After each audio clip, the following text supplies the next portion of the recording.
We're here on campus at the University of California at Berkeley to find out how offensive students find the ISIS flag.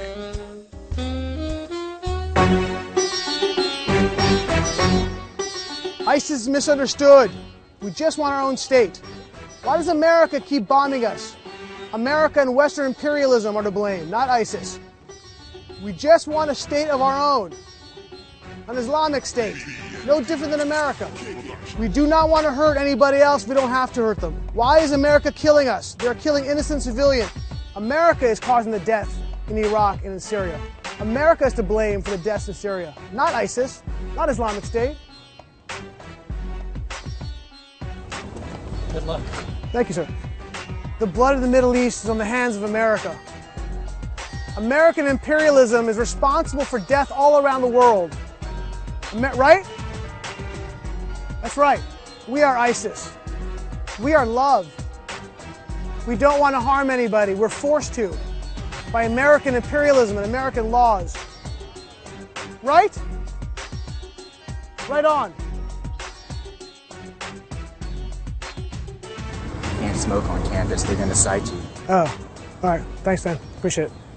Then again, tolerance has always been an important value of Berkeley.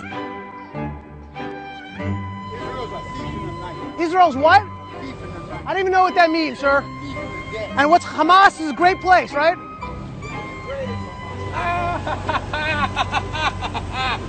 Israel protects Palestinian human rights.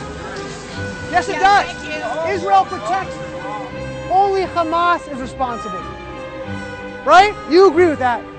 No, not really. You don't agree with that? You don't agree that Hamas is a terrorist organization? Is Hamas a terrorist organization? Excuse me? That's the way you respond? I can't hear what you're saying. All of Israel killer. All of Israel are killers and Hamas are not killers? No. Tyranny isn't cute. What? Isn't cute? Right, tyranny's not cute. Hamas is not cute. That flag you wave is the psychological genocide of this planet. Killing kids. I'm sick? Yes. Hamas is a terrorist organization. Do you not agree with that, sir? Free Palestine and Israel, dude. This institution is part of the people who enslaved the whole planet.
Today by our guest chaplain, Imam Ahmad Shabli, Islamic Society of Central New Jersey, Monmouth Junction, New Jersey.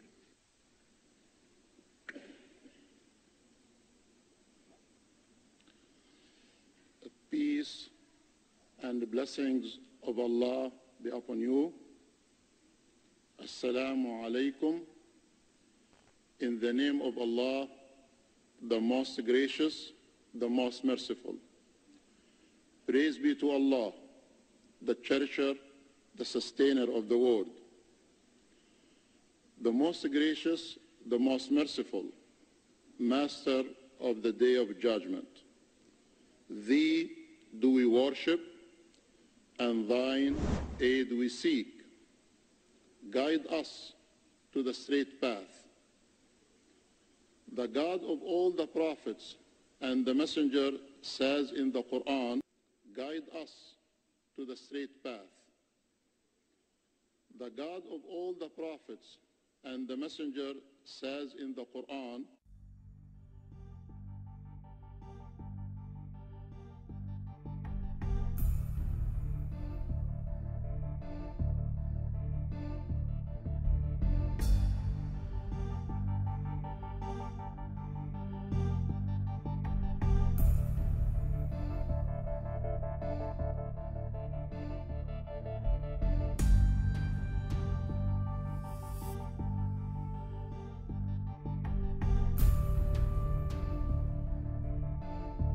for his faith.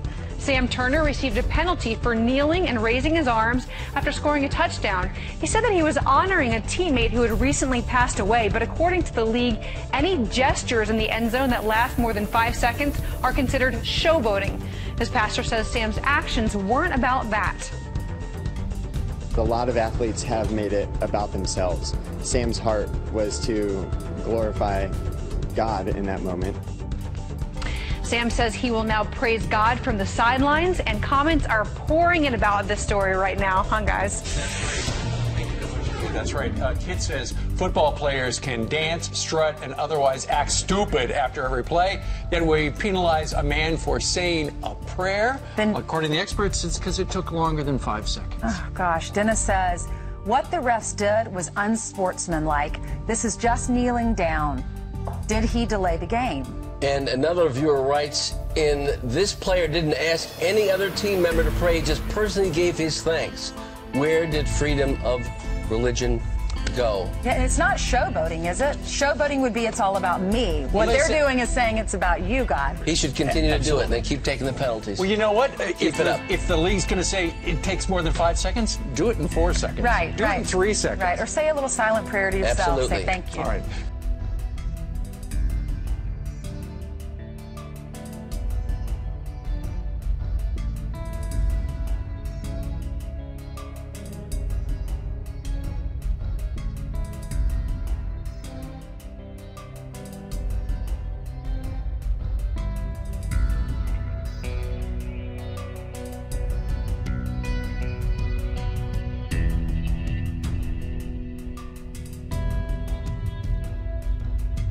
And a first look tonight at the Forbes most powerful list. The Pope and the leader of the world's worst terror organization are both on it. Trace Gallagher has more from our West Coast Bureau. Trace? Megan, there are 72 people on the list, which is one for every 100 million people on Earth. And the reason that President Obama is now number 2 is because one of the key criteria for selecting the most powerful is their total sphere of influence. And because he's now considered a lame duck, the president's influence is fading. One of the other criteria is how they use their power, good or bad, which is why Forbes considers Russian President Putin as the most powerful man on the planet. That use of power also landed North Korean leader Kim Jong-un on the list at number 49, and Abu Bakr, the leader of the terror group ISIS, was number 54. Forbes also took into account the number of people that leaders impact. For example, Pope Francis is number 4 on the list because there are 1.2 billion Catholics. The final criteria is the amount of money the most powerful control. The list has 29 billionaires that control some $790 billion.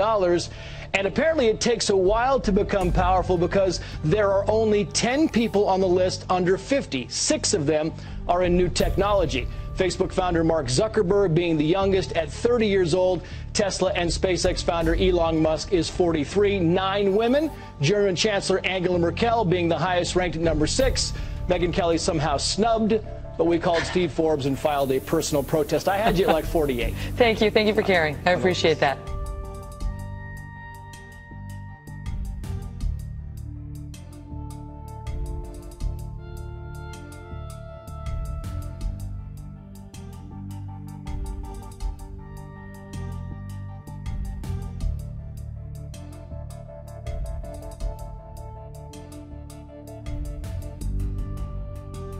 Massery, did you spit on a police officer?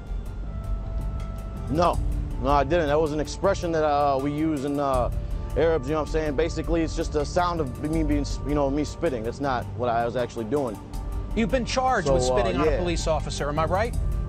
Yeah, they believe videos and they believe Twitter trolls before they actually look at evidence, but that'll get thrown out of court. That's cultural background. Do you think you're helping? Do you think you're helping the situation if that's the behavior in which you're involved? Well, you know what? I don't think we should be looking at citizens about how they react towards their public servants. It should be the other way around. Now, what you saw right there was reality TV. People are pissed off about how they're getting treated in the streets and how people are getting killed. They should be looking at that besides our reaction. We have a right to be mad. Our anger is justified. So any other narrative besides that is just people getting off the subject of justice for Von Derek Myers and Mike Brown. Other than that, I mean, there's no... I don't buy into that. And I'm going to tell you who else I don't think... Well, it's on you if you don't buy into it or not. Okay. You know what I'm saying? Because this is our community. I don't want somebody from the outside to judge. Mr. Masri, let me tell you who else I think doesn't buy into it, and that's Michael Brown's father. I'd like to show you, or at least allow you to listen to what he's had to say about the situation. Roll that tape. I thank you for lifting your voices to end racial profiling and police intimidation. But hurting others or destroying property is not the answer. No matter what the grand jury decides, I do not want my son's death to be in vain. Mr. Brown has made a plea for calm. The president has made a plea for calm. Eric Holder has made a plea for calm. And you're taunting police officers by calling them cowards, pigs, bitches, and quote unquote, I'm praying for your death. Aren't you contradicting what those three gentlemen have all asked for? Well, that was October 9th, you know, and ever since then, I've been very calm, you know what I'm saying? That was just 3-4 minutes of me being a little bit emotional after they just killed somebody. So yeah, maybe they're taking that a little bit out of context. I respect Mr. Brown. There ain't gonna be no violence. We're taking de-escalation courses. We've been doing our part. Anytime there's anything that goes on, the police have agitated it. They're gonna have to learn how to police us. We don't have to learn how to conform to them. They serve us, we don't serve them. I don't know what people get about this, where we have to bow down to police to everything that they say. We got freedom of speech in this country, and I can push it to the limit any which way I choose. If the police don't like it, then they need to change themselves. You can't run into a theater and shout fire either. There are limits even on free speech. You can't defame someone. I have a proposal for you. You know what? There's also a limit on gun violence, too. There's also a limit on police killing people. Mr. Masri, and that's what we're here for. We're not here for anything on what people got to say. I have an idea for you, sir. People are getting killed behind this. There's blood on the street, and you're worried about words. Come on, man. I have an idea for you. That's what journalists are missing right now. Why don't you go investigate something real? Why don't you go investigate something real? I spoke my mind. I'm a citizen. Why don't you worry about us getting killed? The warrants, the extortion, the limits on the Constitution they put on us. Do you worry about that, Michael? No, you worry about what I said. No, I'm worried about facts. I know about facts, too. I've listened to you. And the Let me finish my thought. Fewer since day one. Please let me finish my thought. I'm listening. My thought is as follows. Why not everybody catch their breath? Allow this thing to run its course. And then when all of the evidence that was evaluated by the grand jurors get put online and we can review hundreds, thousands of pages of factual evidence, then we catch our breath, evaluate what it says, and plan what our next moves will be. Doesn't that seem like the more prudent course? Well, you know what? You can plan your own reaction however you want. You can't tell our community how we're going to react. You know what I'm saying? This is our community, and we're going to do what we feel. Now, like I've been saying, we're going to be peaceful. We've been taking de-escalation courses. We've been getting training. You know what I'm saying? So it ain't going to be no violence. Y'all are the one that are hyping this up and making it something that is not. Over a few statements that I said over a month and a half ago.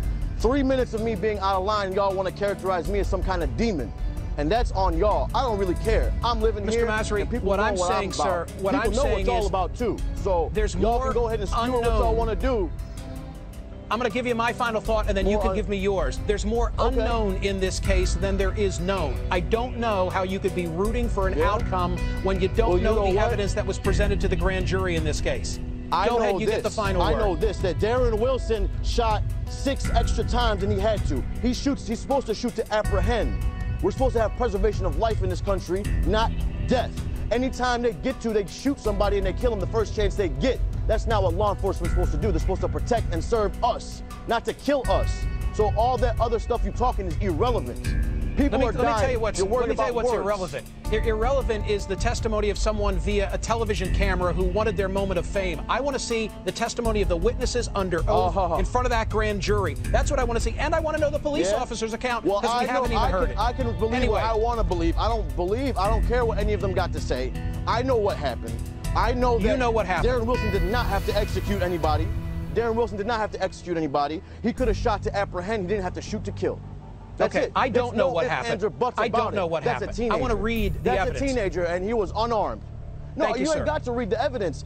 He I don't have was to read the unarmed. evidence. Okay. His hands were up. 6 extra shots. You tell me who's Bassem guilty. Masri, thank you, You sir. tell me who's guilty. I wish I didn't have to take a quick break, but I do. I think he can at this moment. Yeah, I hear you. And what you've got here is what you Go ahead, what Mike. you got there is a line of the tactical officers right off in this direction. And they're with the Bearcat vehicles and the other tactical vehicles. And what you've had, what has just been dispersed, is a line of demonstrators that were taunting the police, kneeling down in the street, throwing things in their direction. And we just had a big volley. There's another round that just went out of the tear gas coming out of the police vehicles in that direction, again intended to and very effective at dispersing these demonstrators. One of our reporters said it was tear gas, but it was one of these. There we go. And now the Ferguson Meat Market and Liquor is being hit. They gave up on the McDonald's window. We're going to try and keep a safe distance and still show you what's happening. The Meat Market and Liquor store is being hit.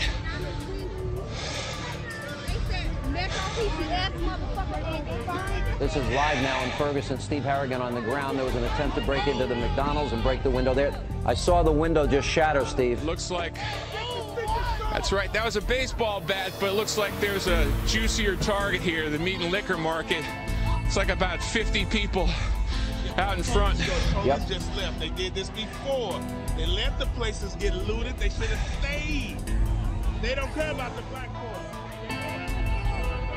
See.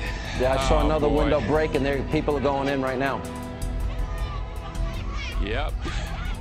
There seems to be sort of a carnival atmosphere. A lot of people, there's a man carrying a handful of products, seem to have big smiles and grins, nothing somber or serious about this group at all. Protesters trying to explain, you know, shots fired, about 8 shots, 9 shots. Let's go back, back, multiple shots fired, back now! All the way back. It's nighttime. We don't know who's firing at who. We're just pulling back out of range. I've heard you. It's sounds. Go ahead. Small caliber, all the way back. Dutch back. Dutch Wargo, his photographer. Get near the building.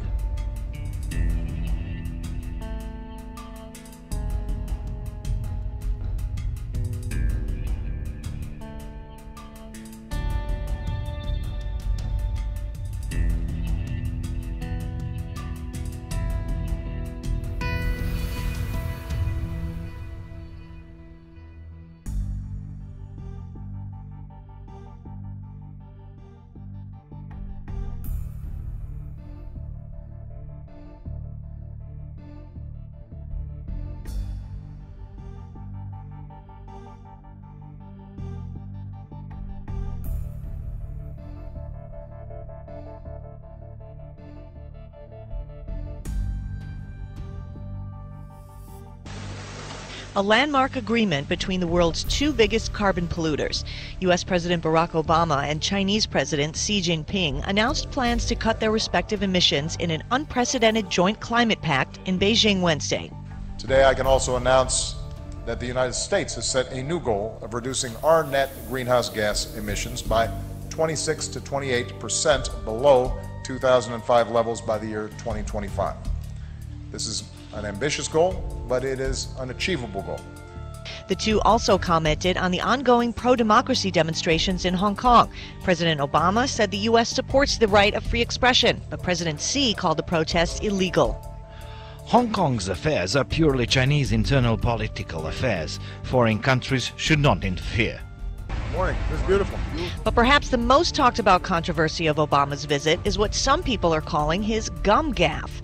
Several times during his visit, Obama was seen chewing gum, a habit he says helps curb his smoking. But some people find the custom distasteful, regardless of his reason. Even between friends chatting to each other, it's inappropriate, this person says. Obama is now headed to Myanmar to attend the Association of Southeast Asian Nations Summit.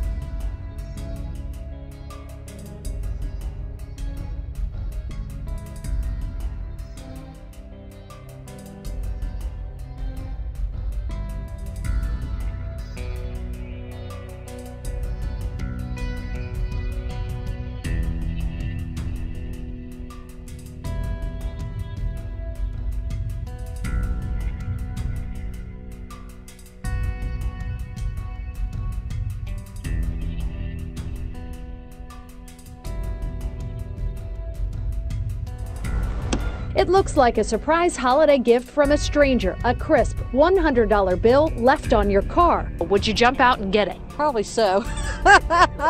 I'm going to get it. $100 would look good to a lot of people, so they probably would jump out and get it. And that's exactly what scammers are counting on.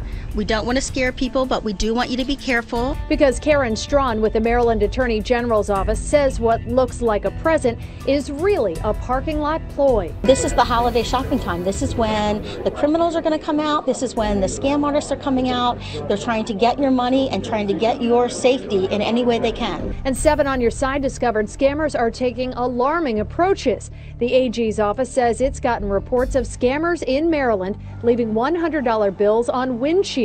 The lure of cash used to carjack you. With your car started and your door wide open, that's all scammers really need. The $100 on your dashboard just gives them that split-second opportunity. It's sad that people have to stoop to that kind of level, especially around this time of year. But the holiday season leaves many shoppers open to scams. The AG's office is also warning of another plot where a scammer cried for help in a parking lot. We learned that the individual who was yelling for help was really just a scam artist who was looking to kidnap her.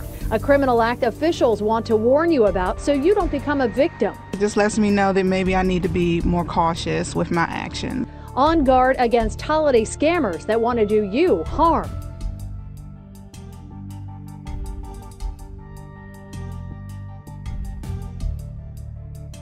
The last question. Hunter D. On the TV show Scandal, you played a congresswoman and made a powerful speech on sexism. Uh-huh. Yeah, that's right. What is your favorite color? No. Do you feel that the Republican war on women is still an important issue to voters? The Republican war on women? That's what it says. Do you feel that the Republican war on women is still an important issue to voters? There's a Republican war on women? Yeah.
Back in the book segment tonight, Waters' World. With the midterm election just hours away, we sent Waters to see just how the folks are feeling about the vote.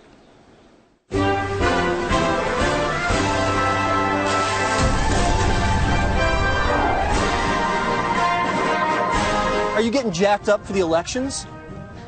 Not really. I don't really participate much in the mid-year elections. Oh yeah, wonderful. All about the elections. I'm an Earth citizen. I don't vote for a man to govern me. Earth citizen. When are you going to vote? When the elections happen. Do you know when the elections are? November 9th, no. November 11th. On the 4th. Very good. Now, who's running?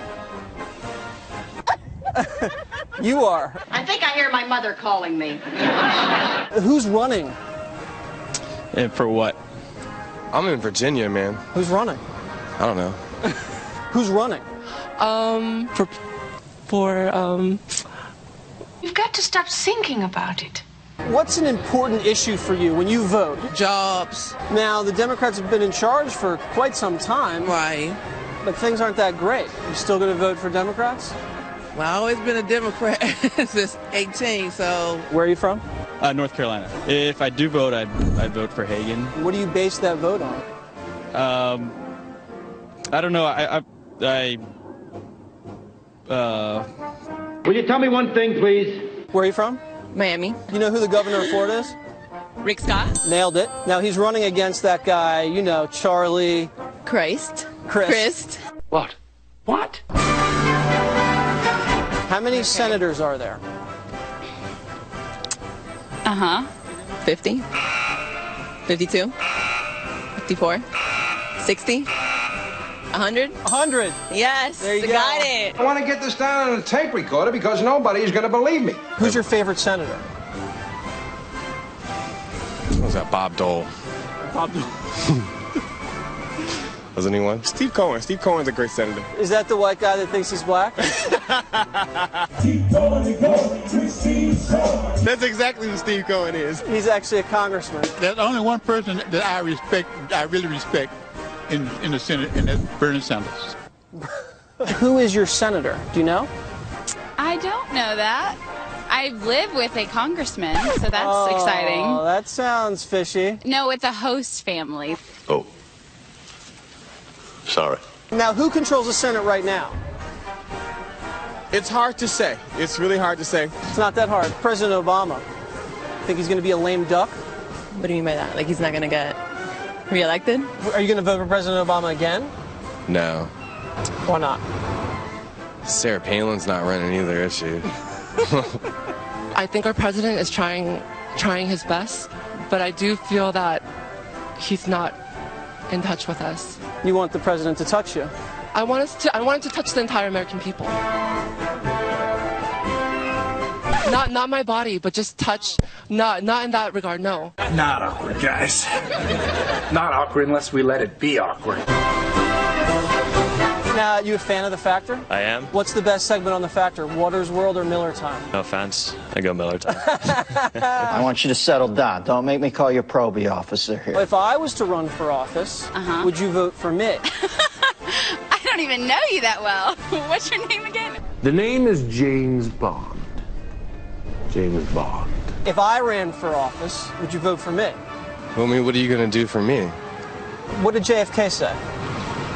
I don't know. Ask not what your country can do for you. Ask what you can do for your country. I'm building a scaffold on top of the Capitol building. I'm doing something for the country. You sure are.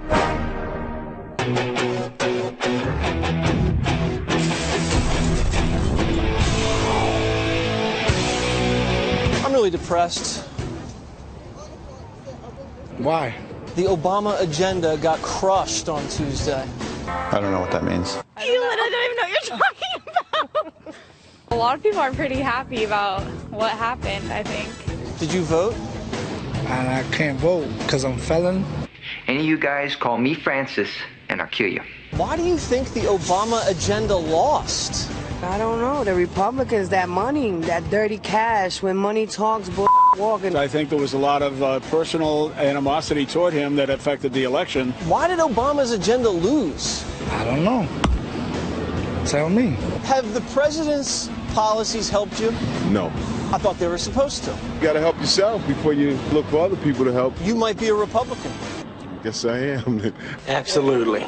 But the exit polls said that it was a rejection of President Obama and his policies. Okay, well, people say what they want to say. Can you disagree with the president's policies and not be a racist? Yes. So how do you know that people that don't like his policies are racist? By the other behavior. It's not always easy to tell.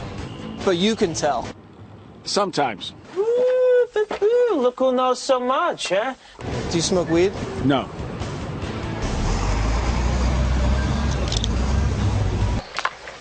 Why doesn't the president want to reduce my taxes so I have more money to spend? I don't know. You tell me. Do you think Obama's listening to the people? Honestly, no. I can't afford Obamacare. Hoo-ah! Now the Republicans are in charge. That's no good for me, no. It's not good for me. Bunch of money-hungry people for me. What do you think they're going to do? You're not going to be able to get any health insurance anymore or nothing like that. That's definitely going to be out. But President Obama took a lot of people's health insurance himself, remember? Did he? Are you kidding? But since the president's been in office, poor people have gotten poorer and the rich have gotten richer. True. Maybe he's a Republican himself. He just doesn't know it, you know? He's been a more conservative president than Reagan was. Republicans worship Reagan. They don't like Obama. Follow my finger. Come on, for Christ's sake. What do the Republicans stand for, do you think? I don't know. You tell me. You know, I don't have all the answers. Neither do I. If the Wolfman was here, he'd say, get your ass in gear. I used to go here. Did you guys know that? My dad been here. I'm not as old as your dad, but thanks. The best thing about kids is making them. There's a library. Spent a lot of time in there. There's the football field down there. 4 touchdowns in one game. At the time, I scored 4 touchdowns in one game on this field. Maybe you guys can be a big success like me. That's why we're here. Now, you don't sound very convinced. Come on, don't you guys have any pride? You ever watch Water's World? The movie with Kevin Costner, you mean? Happy now. Did you ever watch Water's World? I'm Waters, and this is my world right here. Oh, really? Yeah. Oh.